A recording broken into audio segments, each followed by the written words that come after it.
Hello everybody, today I'm going to be talking about the state of Companion Druid in Vessel of Hatred, so let's go ahead and hop on into it.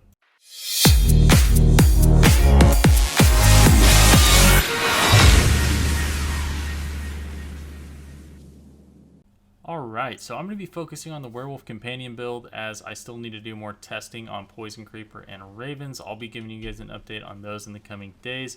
But so when it comes to Werewolf Companion, AoE is still poor, and the biggest issue really with the build still. I've actually cleared up to a tier 85, and as I go up higher, it's really just a really slow dungeon clear and then an insanely fast boss fight, right? And that's still been the case even at tier 85. Yeah, so the single target is just super duper good. Now, once you get into like the 90s and like 95s, I've noticed there's a very big spike in health, so that's going to be, you know, a little bit tougher, but I still don't even have maximum damage on here, and there's still quite a bit of multiplicative damage to be had here, right? And we're clearing a tier 95 here. So, but that's the main thing. The AoE is just holding this back from being considered an S tier build. I would say that's going to be just the main thing, just the unfortunateness of the wave clear. So, the reason why the wave clear sucks, though, why am I not able to fix it? So, there's a few reasons. So the first reason is the weapon tempering. So when it comes to the weapon temperings, there's a new one that was added in. And one does double damage to wolves, or a chance for wolves to deal double damage, a chance for poison creeper to deal double damage, or a chance for ravens to deal double damage. But the issue is you can only choose one. That in itself sets that companion skill you choose so far ahead, and the other two miss out on so much damage that it's really hard for them to really keep up as you push into higher tiers, and it just becomes whichever that one companion skill you decided to take that on kind of becomes, you know, the bread and butter, which it does make sense for them to do that. Wolves is the single target version of Companion Druid. Ravens and Poison Creeper are going to be the more AoE style version of Companion Druid. Now I am going to be making a pure Ravens and a pure Poison Creeper build to test that out, so don't worry. That'll be coming. The next thing is we have a lack of being able to run glyphs that buff Poison Creeper. Poison Creeper actually has decent glyph support. It has things that buff poison damage. It has things that give it a chance to deal double poison damage, but we can't run those because those don't benefit our werewolves. So we end up getting this kind of split focus, and our wolves just end up losing a ton of damage. So then the boss doesn't end up dying very quickly. Thunderstruck is still not working with wolves, and now since Ravens is also a storm skill, if you put Storm Crows on, it's still not working with Ravens either. And the other issue too is you can't really run things like Storm Crows even in the Wolves build. I know it seems good because it's like, oh, but it stuns everything. Well, we now actually run Mjolnir Ring in that spot. So with Wild Rage being gone now, since we don't use Bestial Rampage and them not changing it at all, it's kind of made it to where Mjolnir Ring is just the best. It gives us a 100% damage amp to everything. It makes your wolves deal an incredible amount of damage. And honestly, I wouldn't have been able to push to a tier 85 unless I was using Mjolnir Ring. That's how good it is. It's just such a noticeable difference in damage.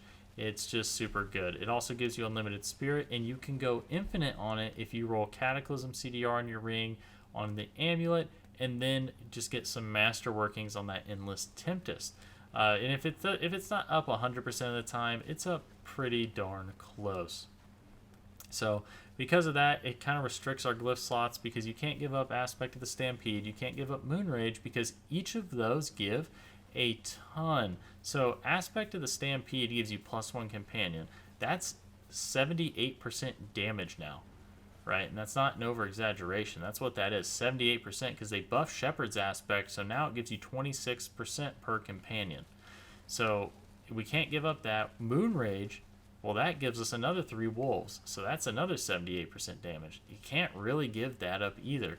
We just don't have any spots that we can really give up to potentially buff Ravens more, and it ultimately, or without taking away from our wolves too much to the point where we wouldn't even be able to, you know, clear the dungeon, right? So because of that, it's made our AoE kind of bad, but I do suspect maybe Ravens actually ends up being pretty good as a solo build, but we'll see on that. T4 is actually also very challenging, and you almost need a Tyrael's Might really to succeed in these higher tiers. Like, you really have to have one. So this limits our armor options on running something like Crown of the Lucian for another 75% damage amp, or the new Helm of Slaughter. But once you get to a certain point, Ravens and Poison Creeper they're not going to do enough damage. They're not going to cut it. So, we can't do it because we just can't scale them We can't scale them far enough with like general damage increases, right? But remember, you will kill bosses very fast. So, and I still need to test. And again, I am going to test, the pure Ravens and pure Poison Creeper to see how those perform. But that's pretty much where we are at with Companion Druid. Now, when it comes to rune words and what are the best rune words, I'm sure some of you are wondering that. In my opinion, the best rune words are going to be the one that gives you the enhanced war cry, because that's a multiplicative damage buff and a movement speed buff. And then the other one is actually going to be Petrify. The reason for this is because it gives us access to being able to run 2 Druid ultimates at once. You get to run Cataclysm, which is going to make everything vulnerable for us and give us that damage amp from Mjolnir Ring. And then on top of that, you get a 50% multiplicative crit damage buff from being able to run Petrify. Now, crit damage has become very, very important for the Companion Druid compared to other stats. And the reason for this is because we run Spirit.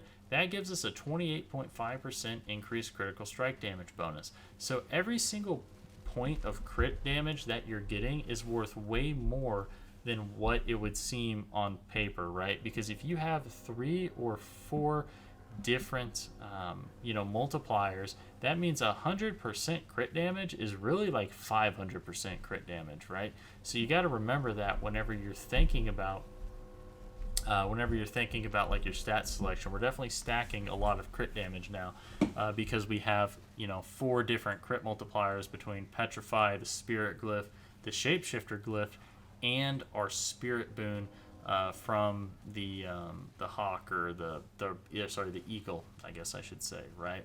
So that's kind of where we're at with that. Now, when it comes to how we generate the runes and do stuff like that, I would say, now unfortunately the invoke another class's power is bugged, but the best way to really do it is if you want to just focus on one of those. For example, you can do Warcry with the invoke another class's power, and then do cast a non-channel core skill alongside something like the Sorcerer's Meteorite. So then you can invoke the Meteorite. That'll then give you 100, and because it's so cheap, you can just constantly generate those meteors, which is going to make you proc that Warcry extremely fast. Probably faster than any other setup, I'd say. Now, keep in mind that the offering does not consume each other. So if you generate offering with one rune of ritual, it only goes towards that one rune that it's attached to. So what you can do is, and this is what I actually am doing here, is I actually am running Petrify and Warcry, and since I'm kind of playing this as, I'm really just here in this dungeon to help with the boss, because my friend was saying the bosses were taking way too long, so I was trying to help with that, and I definitely helped speed it up by quite a bit. Like, you'd be surprised, actually. What you can do is you can then line up your Cataclysm, line up your Petrify, line up these, and try to line up your Warcry to proc during the stagger window on the boss, and you almost create this kind of pseudo D3 like Convention of Elements boss killer playstyle. And I actually am having a lot of fun doing that and playing that. I actually it's going to be interesting to see how things shake out and what the final changes are going to be, but I do actually kind of hope that they push builds to either being a boss killer or to being an AoE build, and then making kind of the general all-rounder builds just like kind of for farming type thing, because it's really fun when builds have identities, and I actually kind of like this where we have like this legitimate reason to team up to cover each other's weaknesses in order to overcome a goal. I think it's actually very fun. It's a very fun way to play. So that being said, so that's going to be the best runes. I tried out the Spirit Wolf one. That doesn't count as a companion, so it's not really very good at all. Most of the Spirit runes are actually, I don't say Spirit runes. Most of the rune words are really overcosted, and I am just really not the biggest fan of them. I think charging 800 offering just to give something a Druid's Earthen Bulwark when it doesn't even, like, it doesn't even say it gives you the unstoppable part of it. So, like, what? 800 offering? But you're telling me I can use a Druid's Ultimate for 500 offering and get a 50% multiplicative crit buff? When my friend here on the Lightning Spear Sword was not aware, or I guess, well, was aware but forgot that Petrify gives that multiplicative crit buff and isn't using that here. Once they started using that, the Lightning Spear's damage just went absolutely insane. Because if you're not aware, the Lightning Spear's splintering energy scales off of crit damage. So that's like a massive thing to be using if you're playing, a Lightning Spear Sword, right? Most of these rune words I really don't even find all that interesting, unfortunately. Because like the Meteor one, it doesn't even do damage. Like all these other class ones, they don't really do anything super cool. I think the Rogue Dark Shroud one's pretty good for defense. The other one, and then the one that gives you like Unstoppable could be useful. But I think ultimately people are probably just going to run Petrify and the Enhanced Warcry because it just gives you a multiplicative damage buff, and you don't really, you don't really need defense from rune words or anything like that.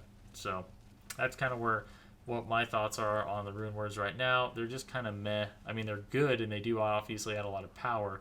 Like that's a lot of damage, but like, it's still, they're just kind of boring. I kind of hope they change them and buff them and like readjust the offerings in the patch. But yeah, let's see here. When it comes to the Paragon board and the Untamed Glyph Legendary node, honestly, it's really not that good. It's like 12% damage to your wolves because you can already get so much additive damage. It's kind of whatever. So yeah, I mean, it's still fun to use. I like it. I like they made a companion board, but that's kind of it's not really that useful. And then yeah, and they also have companion CDR, which I don't think is really that useful either, but still is what it is. But anyways guys, I think it's gonna do it for this video. Thanks for watching. Like, subscribe if you want to see more, and I'll see you next time. Thanks.